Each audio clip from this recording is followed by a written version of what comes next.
8 heredity के index question को solve करेंगे। ये इतना बड़ा चैप्टर नहीं है क्योंकि इसमें से एक इवोल्यूशन वाला पार्ट था वो पूरा के पूरा कम्प्लीटली हमारे इसमें हटा दिया है, ठीक है। तो अब जो हम इसके क्वेश्चंस करेंगे वो इंडेक्स क्वेश्चन करेंगे आज हम, फिर नेक्स्ट वीडियो में बचे हुए फिर उसके बाद में एक्सरसाइज करेंगे, ओके। तो इसका फर्स्ट क्वेश्चन है, if a trait A exist in 10% of a population of an asexually reproducing species and a trait B exists in 60% of same population, which trait is likely to have arisen earlier? तो दो चीज़ें बोली गई है यहाँ पर इस question को करने से पहले आप दो चीज़ें सुनिएगा। एक सेक्सुअली रिप्रोडक्शन होता है और एक एसेक्सुअली रिप्रोडक्शन होता है। तो जो सेक्सुअली रिप्रोडक्शन होता है उसमें वेरिएशन आने के चांसेस बहुत ज़्यादा होते हैं और वेरिएशन बहुत अच्छे आते हैं, जबकि एसेक्सुअली रिप्रोडक्शन में वेरिएशन इतने अच्छे नहीं आते हैं। वेरिएशन मतलब चेंजेस, ओके, यस। तो अगर एसेक्सुअली रिप्रोडक्शन हो रहा है तो चेंजेस इतने नहीं आएंगे। तो जैसे पहले की जो पेरेंट स्पीशीज़ थी उसी की तरीके की ट्रेट्स बाद वाली स्पीशीज़ में भी आएंगे। तो हमारे पास ट्रेट ए कैसा है, 10% है उस पॉपुलेशन में, ठीक है, और ट्रेट बी कितना है, 60%। तो नेक्स्ट का जो ट्रेट आएगा वो जो स्पीशीज़ में ट्रेट आएगा वो सबसे ज़्यादा कौन सा ज़्यादा आएगा, बी वाला ही आएगा, क्योंकि ये क्या है अभी भी 60% है, ओके।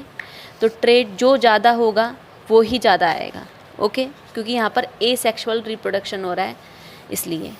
तो अगर मैं इसका आंसर बोलूँ तो trait B is more probable to arise early as this trait has already been existing and replicating in a larger percentage of the population as compared to trait A।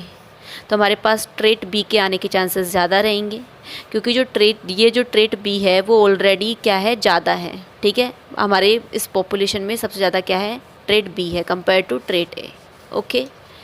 Next question है हमारे पास में, how does the creation of variation in a species promote survival? तो जो variation बनते हैं वो survival को कैसे प्रमोट करेंगे, ठीक है। तो आपको ये बताने से पहले मैं आपको एक लाइन पढ़ाती हूँ। Bacteria that can withstand heat will survive better in A heat wave, ठीक है। जो हमारे पास हीट में सर्वाइव कर पा रहे हैं वो हीट वेव में भी इजीली सर्वाइव कर पाएंगे, ठीक है।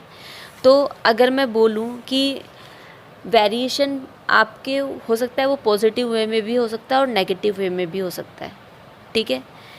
पर जैसे ही स्पीशीज़ उस वेरिएशन से खुद को अपग्रेड करती है, ठीक है। फॉर एग्ज़ाम्पल यहाँ पर अगर मैं थोड़ा सा इसका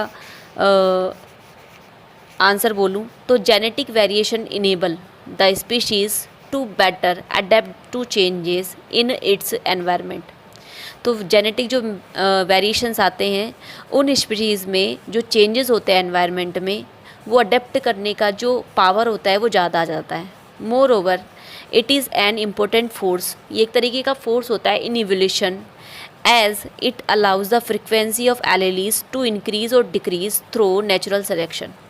तो एलेलीज का जो पावर होता है कि वो उसमें सर्वाइव कर पाएगा कि नहीं कर पाएगा, ठीक है, उसके साथ पे कैसे रिएक्ट करेगा, उसकी पावर को वो बढ़ा भी सकता है और घटा भी सकता है, ठीक है। These variation will determine the difference between extinction और कंटिन्यूएशन ऑफ द स्पीशीज़। यही वेरिएशन डिसाइड करते हैं कि जो स्पीशीज़ है वो आगे मतलब चलती रहेगी या वहीं ख़त्म हो जाएगी, ठीक है। तो वेरिएशन बहुत इंपॉर्टेंट होता है, यही इवोल्यूशन को आगे चल करके प्रमोट करते हैं, ठीक है। तो छोटे छोटे वेरिएशन मिल करके ही एक बड़ा इवोल्यूशन क्रिएट करते हैं, okay. Thank you so much.